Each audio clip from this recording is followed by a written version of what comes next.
What's up? What's up? It's your boy Matt Knows MMA. The UFC is back in Chicago this Saturday for a middleweight title fight between Plessis versus Khamzat Chimaev. I will be covering every fight, starting with the early prelims, ending with the main event. Hope everybody's having a great day. Everybody love everybody. Let's get to it. Kicking off the first fight of the prelims is the Ultimate Fighter finale, man. We got a flyweight bout between Alibi Idiris, I probably butchered that, versus Joseph Morales. We got two well-rounded fucking fighters here, man. Two grapplers, can wrestle, throw, but Alibi, he's got a little bit better striking, I feel. He's got a little crisper striking, so I'm leaning a little bit more towards Alibi, but it's a close one in this fight. Alibi, man, he's 10-0, undefeated. He's coming off that crazy knee to clinch his spot in the finale. Crazy knee, and then finish it up with freaking ground and pound. It's a well-timed knee. I mean, he's got good wrestling, good pressure. He throws little elbows in the clinch, good knees. Yeah, man, he's gonna be a problem, bro. He's from Kazakhstan. Kazakhstan. But yeah, he's a fucking beast, and he's gonna be a young up and comer, bro. I'm telling you right now. But Joseph Morales, bro, he fought in the UFC back in I think it was like 2018 or something like that. He got matched up against Davison Figueiredo, and yeah, you don't want to get matched up with Evil Mighty Mouse, bro. Like that's a bad matchup, especially young, early days. Evil Mighty Mouse, he was a problem. But yeah, Joseph Morales, bro, he's got good grappling. His striking's not the greatest, bro. He was getting pieced up a little bit on the Ultimate Fighter by Manuel Rodriguez. But, I mean, he made it a good fight, uses grappling. He's got a good body triangle. But, yeah, I'm leaning more towards Alibi in this fight just because he's freaking – the way he's dominated in the Ultimate Fighter, he dominated way more than Joseph Morales. So I'm going to go with Alibi Idiris by unanimous decision. I think it's going to be a war. So put it down. Unanimous decision. Let's go. And we move on to the second fight of the prelims. Is the second part of the Ultimate Fighter finales. Is the middleweight matchup between Rodrigo Sezinado versus Daniil Donchenko. I hope I got those names right, bro. Yeah, I don't know. But Rodrigo, man, he's 8-1. He's got 4 KOs, 2 submissions, and 1 decision. He's a pressure fighter, bro. He's a pressure fighter. I mean, if you didn't watch his fights on the Ultimate Fighter, bro, he's just getting him against the cage, pressing him, trying to get him down, using his wrestling, and he was dominating with it, bro. I mean, he's in the finale, so I mean, it worked. But yeah, I mean, I don't know how his striking is, and his gas tank is a little questionable, bro. He was gassing at the end of round 3, but yeah, his game plan is using the wrestling. Rodrigo, he's gonna try to use the wrestling, pressure him, because Daniil, bro, his striking is a lot better than Rodrigo's, and Daniil, bro, he's a savage, bro. If you haven't seen him fight, he's got some crazy kicks, spinning attacks. He's tough as shit, and he'll press you, bro. And he's gonna be looking to strike, bro. He's not gonna look at the grapple. I'm interested to see how his grappling will hold up in this fight. If his grappling can hold up and stuff a few takedowns, I can see him getting a late TKO. So that's why I'm going with Daniil Donchenko by TKO in round 3. Put it down. Let's go. And we move on to the third fight of the prelims. Is a women's flyweight fight between Karine Silva versus Dione Barbosa. Karine Silva, she's a -205 favorite versus Barbosa, a +170 dog. All right, Karine Silva, man, she's 18-5. She's got 9 KOs, 8 submissions, and 1 decision. She's coming off her first ever UFC loss against Viviane Araujo. Not a bad loss at all. Viviane's a freaking savage. She lost that fight by unanimous decision. She came out fast in round 1, but she started to gas as the rounds went on and as the fight progressed. Round 2 and 3 clearly went to Viviane. And yeah, before that loss, man, she was killing it. She had 3 subs in her first 4 fights. But she's always going for the finish, bro. I mean, 17 finishes and 18 wins. That's impressive. So you know she's going in there and she's trying to get out of there. Going in and out, like freaking the burger place. But yeah, she needs to try to get this fight to the ground, press her, use her experience. Because Dione, she's still kind of new in the UFC, still kind of new. All right, but Dione Barbosa, she's got 0 KOs, 4 submissions, and 4 decisions. She's 2-1 since joining the UFC. She's coming off that first round submission by arm triangle against Diane Albita. Yeah, Dione, she whooped up on Diane in that fight. It was a dominating fight from Dione. She kept the pressure on her and just got her down and locked in the triangle, man. It's good dominating win for Dione. Good dominating win. She had a loss against Miranda Maverick. She struggled getting up off her back in that fight. And if she can't get her takedowns in fights, she tends to struggle too. So if Karine Silva can stuff her takedowns, keep making. I mean, Karine Silva, she has wrestling too, but if she can maybe keep it a striking fight, I guess I'm leaning towards Karine in this fight. I'm going to go with the favorite, a minus 205 favorite. So I'm going to go Karine Silva by unanimous decision. She's going to be too fast on the feet. So put it down. Let's go. And we move on to the fourth fight of the prelims. Is a middleweight fight between Bryan Battle versus Nursulton Ruziboev. Bryan Battle, he's a minus 175 favorite versus Ruziboev, a plus 145 dog. All right, Bryan Battle, man. He's 13-2. He's got 4 KOs, 5 submissions, and 3 decisions. He's 7-1 since joining the UFC, man. He's coming off that split decision win against Randy Brown. That's a good win, man. Randy Brown's a good fucking fighter, long, rangy. And Bryan Battle, man, he did good, keeping the pressure on him, getting the clinch. Yeah, man. He had about 7 minutes of control time in that fight, so he did good on the pressure and keeping the pressure. Yeah, but Bryan Battle, man, he's a killer, bro. He won the Ultimate Fighter. He had that crazy knockout win against Kevin Jousset. And then he fucking went and talked complete shit to the French crowd, man. Yeah, he's like, you think I'm losing to a French dude? Yeah, y'all know what I'm talking about. But yeah, he needs to keep the pressure on Nursulton, man. Do what he does, man. Press him against the cage. Use that clinch work. And yeah, man, survive early, bro. Survive early. Test Nursulton's gas tank. Test his gas tank. All right, Nursulton Ruziboev, man. He's 36-9. He's got two draws. He has 13 KOs, 20 submissions, and 3 decisions, bro. He's got 33 finishes, bro. 33. That is insane. Insane. He's 4-1 since joining the UFC. He's coming off that unanimous decision win against Dustin Stolfus. I don't fucking know. But it was a tough fight for him, but he landed the cleaner shots. And yeah, he landed the clean shots in that fight. But you know he's always looking for the finish, bro. 33 finishes in 36 fights. He's got really crisp striking. He's got submission game if he has to get down on the ground. But the only thing is his gas tank, bro, because he gets a lot of early finishes, a lot of first round finishes. So I'm worried about his gas tank rounds 2 and 3. Because Bryan Battle, bro, he's a dog. He's a dog, and he can last. But I'm going to Nursulton Ruziboev. I think it's going to be an early TKO. Hear me out. It's going to be an early TKO. It's going to get the crowd hyped, bro. Going Nursulton Ruziboev by TKO in round 1. Put it down. Let's go. And we move on to the 5th fight of the prelims. Is a lightweight fight between Edson Barbosa versus Drakkar Klose. Edson Barbosa is a minus 160 favorite versus Drakkar Klose, a plus 135 dog. All right, Edson Barbosa, man. He's 24-12. He's got 14 KOs, 1 submission, and 9 decisions. He hasn't fought in over a year, which is a good thing, bro, because the last time he fought, if y'all don't remember, is that 5-rounder against Leron Murphy, and he got his ass beat for 5 rounds. That's for sure. Edson Barbosa got pieced up in that fight, struggled getting back up when he got taken down.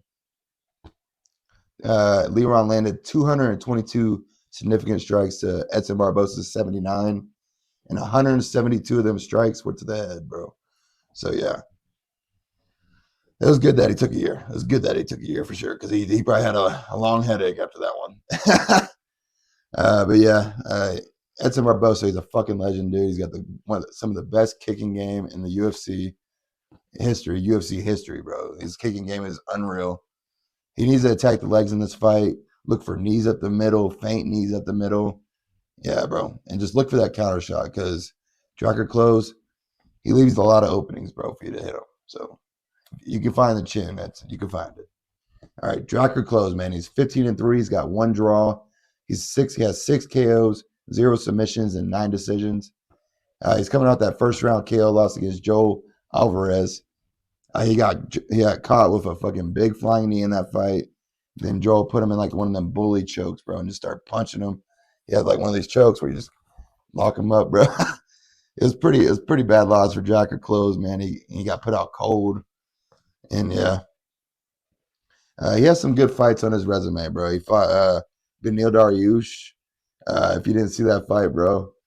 He almost knocked Daniil out, bro. But it was one of the craziest fights. Daniil came back, put him out cold against the cage, man. It was crazy. But he has a good slam KO against Joe Selecki. That's a good win for him. But Joe Selecki, bro, that's all right, I guess. I'm working on. But yeah, he just needs to box in this fight, avoid the leg kicks, check some leg kicks, keep the pressure on Edson, try to get him down, use his wrestling. But it's not gonna be easy. Edson Barbosa, he's a savage. So I'm gonna go with Edson Barbosa by TKO in round 2. Put it down. Let's go. And we move on to the 6th fight of the prelims of the lightweight matchup between Chase Hooper versus Alexander Hernandez. Hooper, he's a minus 298 favorite versus Hernandez, a plus 240 dog. All right, Chase Hooper, man, he's 16-3. He's got 1 draw, 4 KOs, 8 submissions, and 4 decisions. He's on a 5-fight winning streak, 3 of those by submission. He's dominating, man. He's dominating with his grappling right now. He just beat up Jim Miller bad, dude. Old Unc Jim Miller, man. Chase Hooper, young buck, came in there and whooped his ass. Yeah, but he's a long, rangy lightweight, man. If he can get his grappling going, it's going to be a long night for you, dude, because that's what he's known for, is grappling, getting top pressure, and beating you up on top. Pause. But yeah, his key in this fight, getting Alexander down, avoiding the big shots early from Alexander, because Alexander, he will gas later in the fight. And the longer this fight goes, the more it's going to lean towards Chase. But Alexander Hernandez, man, he's 16-8. He's got 6 KOs, 2 submissions, and 8 decisions. He's coming off back-to-back wins against Austin Hubbard, and most recently he beat the fuck out of Kurt Holobaugh. I mean, it wasn't really beat the fuck out of him, but he just uses wrestling. So it was a good dominating performance for Alexander. Good dominating performance, bro. Because he did not want to strike with Kurt. Kurt would have slapped him. But yeah, man, I feel like ever since Alexander Hernandez talked shit to Cowboy that one press conference, we all remember, man. He started talking shit about Cowboy, saying yeehaw, all that bullshit. Ever since then, bro, it's just been all downhill. I feel for him.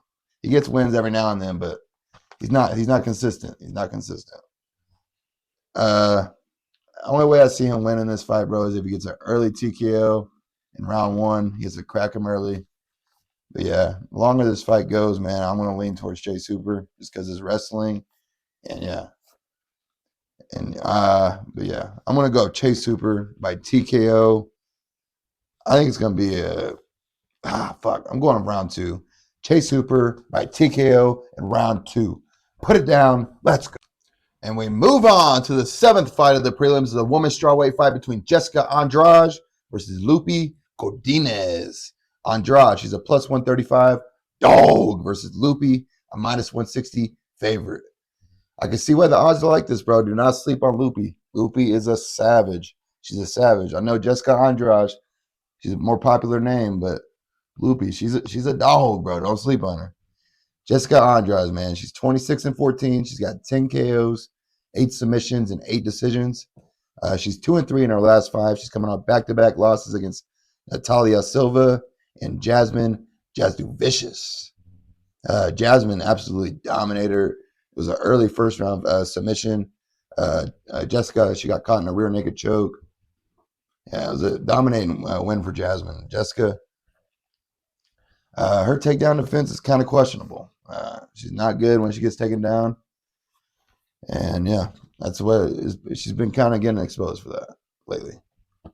But yeah, she needs to make it a war. She needs to stay off her fucking back, stay off her back, make it a striking fight, and just, yeah, stay off your back, make it a war. I can see this being, this could be a really good fucking women's fight, I'm telling you. If this can be on the feet, but Loopy, she's a savage, man. She goes for takedowns, so.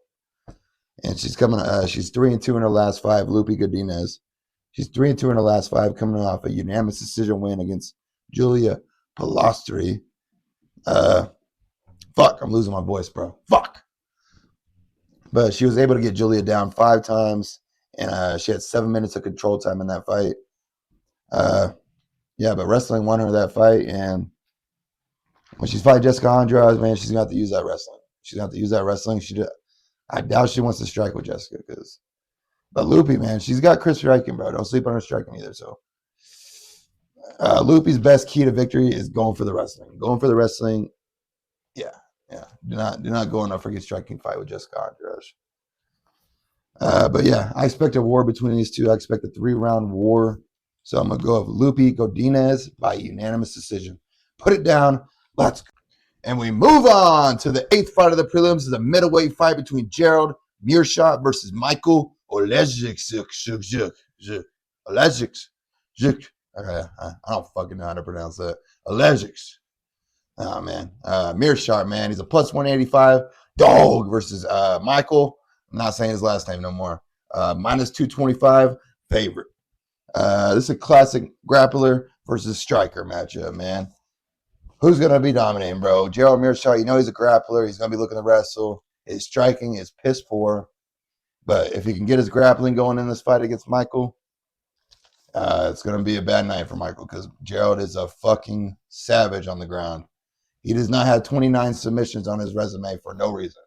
He does not. But yeah, if Michal can stuff them takedowns from Gerald, keep it standing, I can see Michal TKOing him in like the first round, maybe second round, late first round. But yeah, Michal, just stuff some takedowns, bro. Do not accept being on your back. Do not get taken down in this fight. And it'll be a good night at the office for you, bro. You'll get another TKO. Maybe get a freaking bonus. Maybe get the 50K, man. Maybe. But yeah, Michal Oleksiejczuk, stuff the takedowns. Look for the counter shot. Piece him up on the feet. That's all I got to say about this one.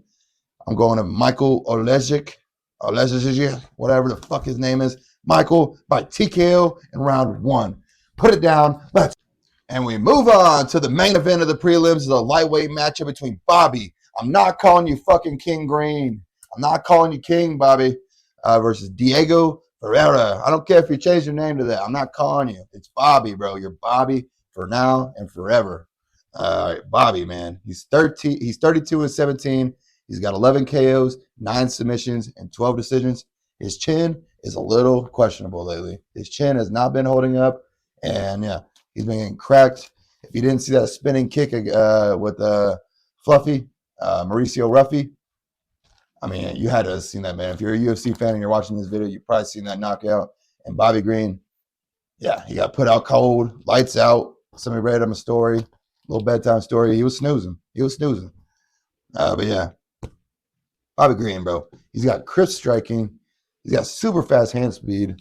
And he used to be a college wrestler, so he doesn't really ever use his wrestling, though, man. He just uses his striking, his hand speed. But yeah, man. He's got to tuck that chin, bro. He's got to watch it, bro, because I don't know if his chin can hold up anymore if he gets cracked one time. And Diego, he can crack people, bro. He's got hands. Do not sleep on Diego.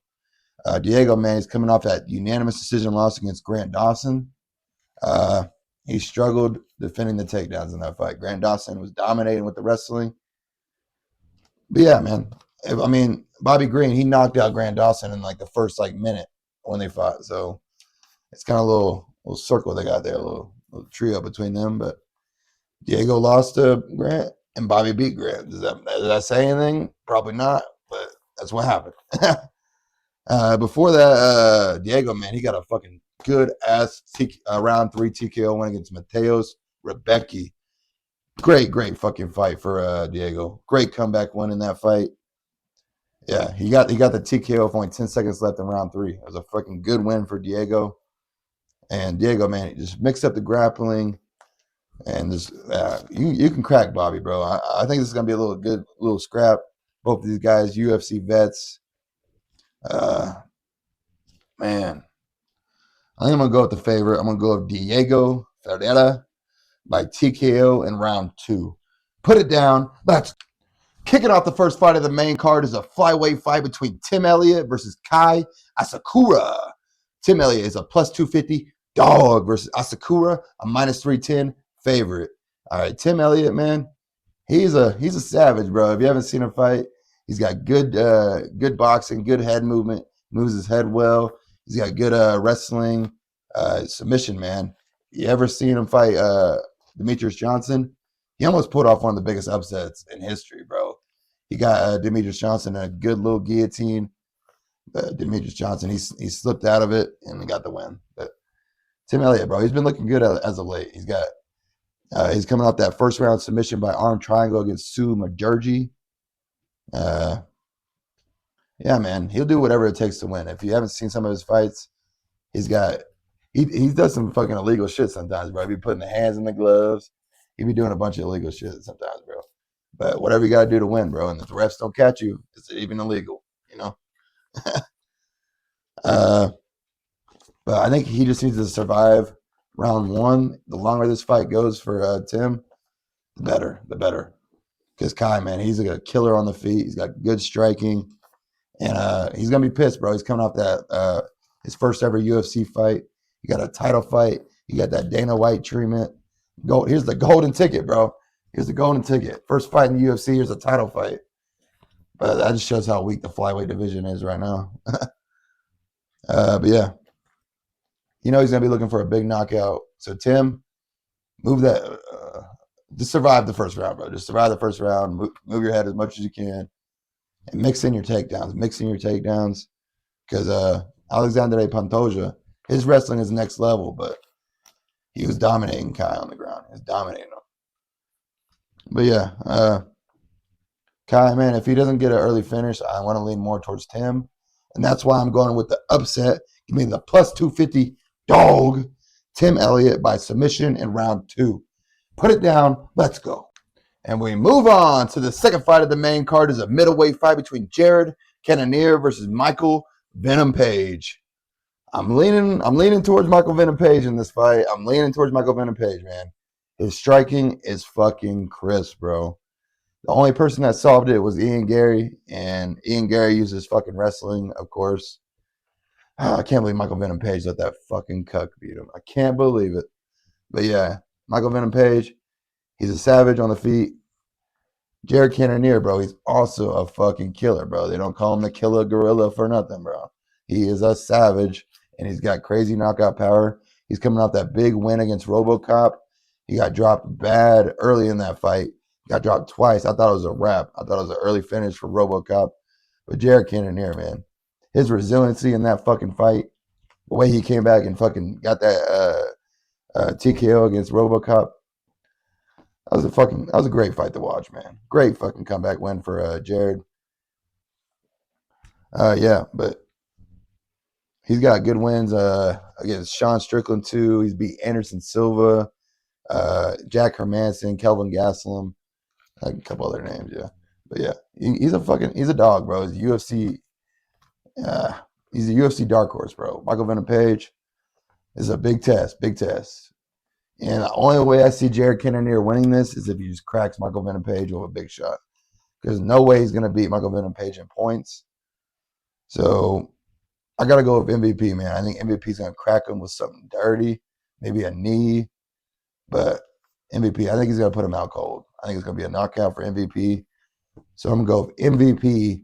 I'm calling it by flying knee TKO in round 1. Put it down. And we move on to the third fight of the main card. Is a welterweight fight between Jeff Neal versus Carlos Prates. My name is Jeff. Neal is a plus 205 dog. Sorry, I had to throw that in there. Carlos Prates, man, he's a minus 250 favorite. Jeff Neal, he's 16-6. He's got 10 KOs, 2 submissions, and 4 decisions. He's 3-2 in his last 5. He's coming off that first round win by to RDA. There's a fucking knee injury, so does it really fucking count? He's got good knockouts on his resume, bro. He's got good high kicks. His high kick is fucking deadly. He's put a lot of people out cold with the high kick. And he's got a big win against Bilal Muhammad, too, on his resume. It's a good win against Bilal Muhammad. Knocked Bilal out cold. But yeah, man. His key in this fight, pressuring Carlos Prates, man. Do not give him room to breathe. Do not let Carlos Prates fight at his range.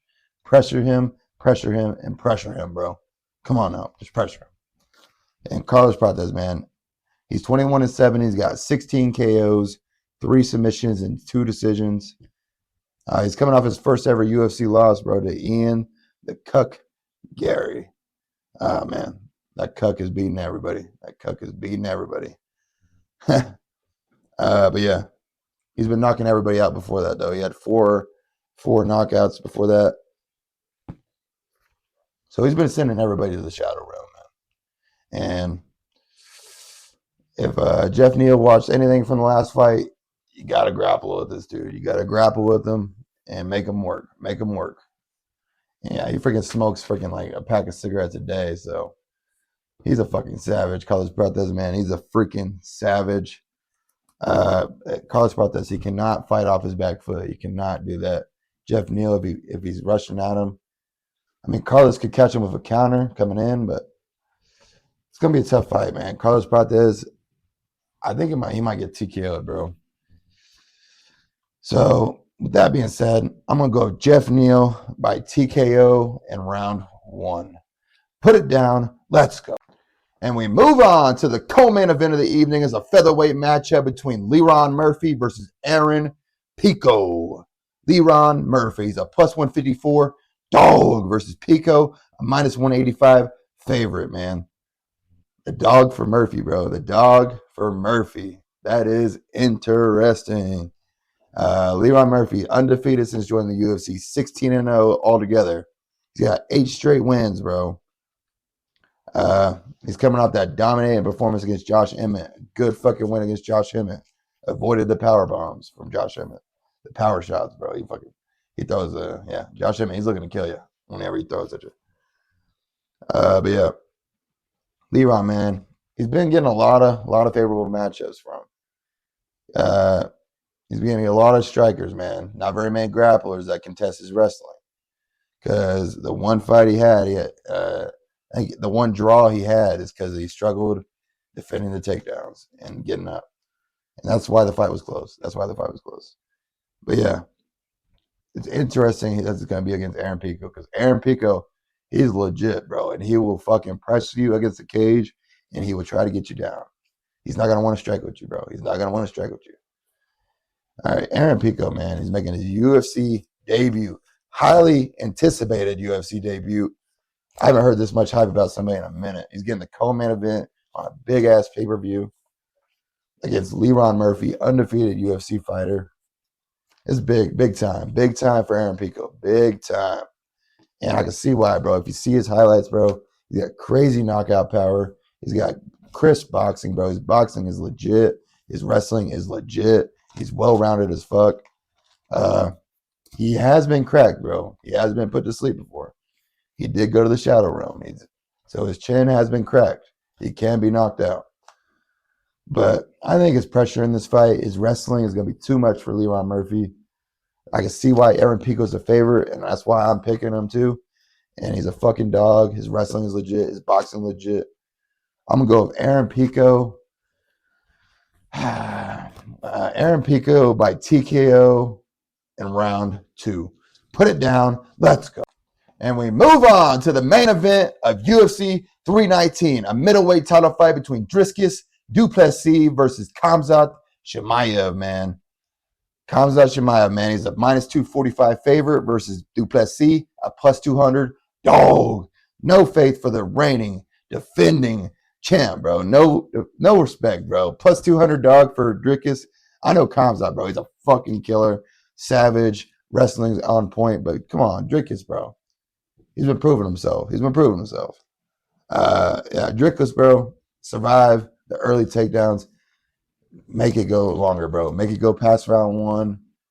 Just fucking, if you get taken down, bro, work your way back up. Make Khamzat keep fucking working. Do not accept being on your fucking back. And make it a striking fight, bro. And but with Khamzat, bro, you know it's never going to be a striking fight. You know he's coming in immediately for a fucking takedown. So Dricus, bro, throw some fucking knees up the middle. Feint some knees up the middle, bro. Have him questioning. Maybe he'll crack him with a fucking knee. Put him out cold. But Khamzat, man, he's talking crazy, bro. He's talking about being triple champ right now. He's 14-0, undefeated. Ah, man, he's beating Kamaru Usman, man. He's been beating Gilbert Burns. I mean, both of those were wars, bro. Wars. But he survived the wars. He survived them. I'm interested how this fight's going to go to round 4 and 5. If it gets to round 4 and 5, it's going to be all Dricus. I'm telling you, if it goes to round 4 and 5, it's going to be Dricus' fight. Man, but if Khamzat, man, if he gets a hold of Dricus in round 1 while they're not like sweating yet, it's gonna be a wrap for Dricus, man. It's gonna be a wrap. And if Dricus cannot get up, man, I can see why Dricus is the dog, man. But I'm leaning towards the dog, bro. I'm leaning towards the dog. Give me Dricus, du Plessis, and still by I think it's gonna be a round 4 TKO. Round 4. Put it down. Let's go. Thank you, everybody, for watching. Make sure you leave a like, comment, and follow. Let me know how your picks do. Let me know if you win some money. We're all trying to win money, right? Come on now. But I hope everybody enjoyed these breakdowns. Everybody love everybody. Let's go.